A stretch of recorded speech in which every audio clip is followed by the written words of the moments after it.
What up, peeps? Welcome to day 13 of 31 Days of Horror. Continuing on with the little creatures, as I watched Critters and then Ghoulies, I thought to myself, what do I want to watch next? And I thought about it, and I pulled out The Gate. This is another one of my childhood favorites.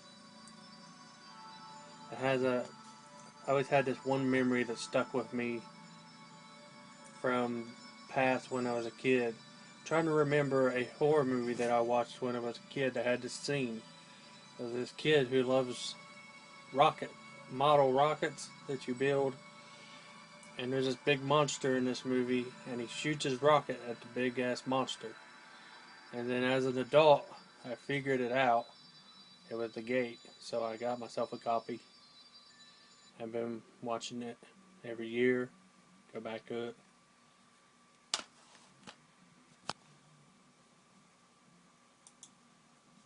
And it stars Stephen Dorff, a young Stephen Dorff, which that does not look like him. There he is.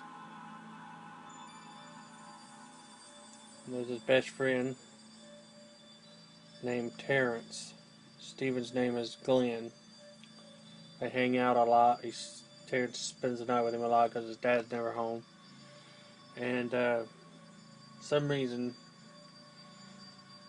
I guess his dad has these construction workers or whatever. These people tear his trees out of the backyard, tear down his tree house, knock over a tree, which knocks over and opens up a portal to hell.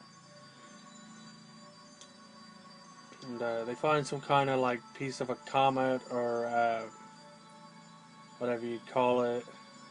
I don't know if that has anything to do with the story, but Terrence is into metal and like demonic stuff and rituals, and somehow they accidentally open a portal to hell, which brings all them little minions from hell.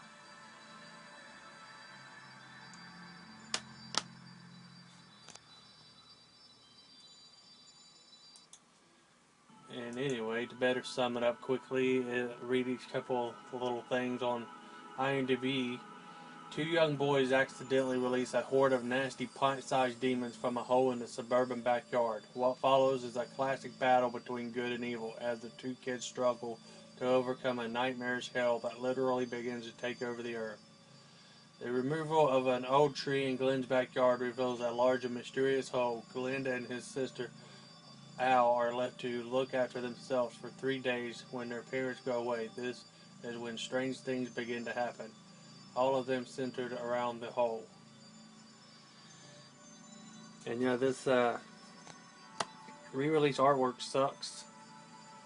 I'll cut in the original artwork, which is lots better right here.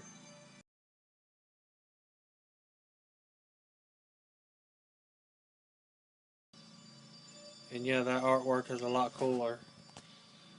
And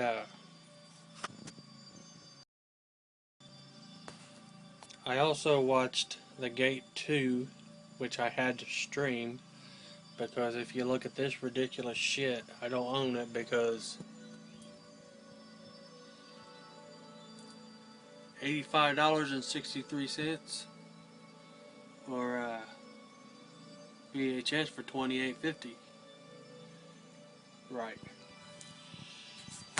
So I also streamed part 2, which IMDb says 14 summoned forth a diminutive demonic minion from the other side to do their bidding and grant their wishes, but of course they must all ultimately pay the price. This one stars just Louis Tripp, who plays Terry, Stephen Dorff's best friend. He's not in this, just Terrence.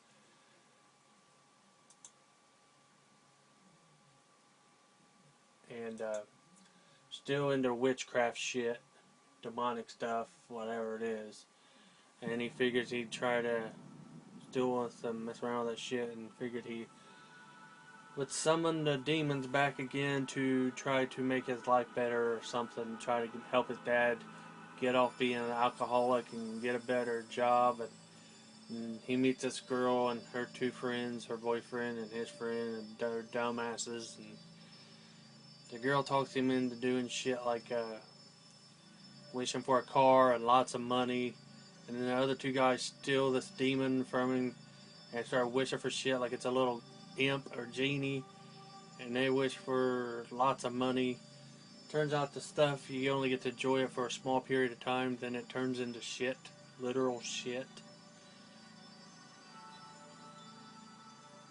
It's an okay movie, but a lot more, less serious than the first one. Pretty cheesy. But that is what I watched for day 13. Cool classic movies. Happy Hallowicked. Peace.